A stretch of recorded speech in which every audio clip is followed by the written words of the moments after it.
There's a highly requested update on how we got pulled over in Japan going on a tour with 32 world schoolers. So to understand what really happened is you have to understand the whole background of what we were doing there and how we were going there. We are a group of world schoolers who basically travel to different destinations, and I organize these trips and I organized this tour with the help of my assistant who lives in Japan part-time. So our tour guide did not speak any Japanese and our driver did not speak any English. We just had transportation arranged to Kyoto. We were going along, kind of minding our own business, talking, the kids were playing, and then all of a sudden we stop. And I don't think most people did even realize that we stopped. We figured like red light or whatever. We see a white car with just like one little blinker on the top stop in front of us. A stormtrooper like policemen come out and start kind of putting those orange cones in front of the bus, and we're like, okay, what is happening? Then we look around, we notice that our driver is actually missing.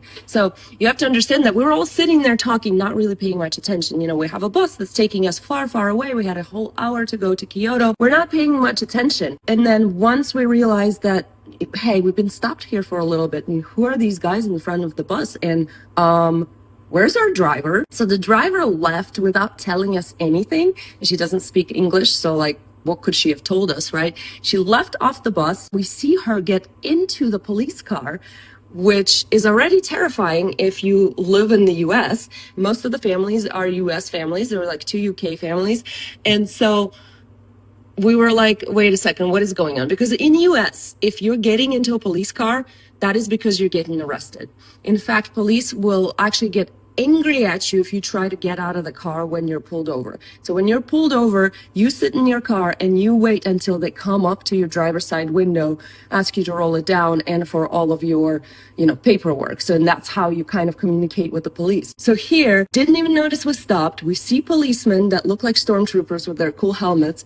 And then we see that our driver is missing. And then the next thing is we see her get into the police car. So all of the adults were like,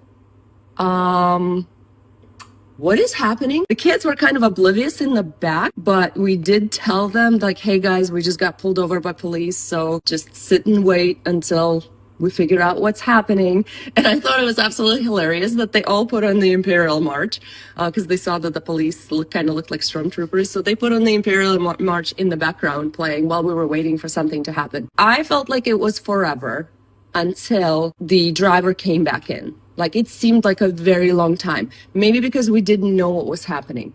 But she finally came back in. I'm not sure what she communicated to the guide, but I guess the guide then got a call from the tour company and was told that this was actually their safest driver, and they apologized very much for her getting pulled over for speeding. And we just proceeded to Kyoto after that. Nothing seemed to change. We made it to our destination on time, but there was that literal like 5 minute of scare, like, uh-oh, are we gonna have to drive the bus now? Like, what is happening? What are we gonna do? Is she being arrested?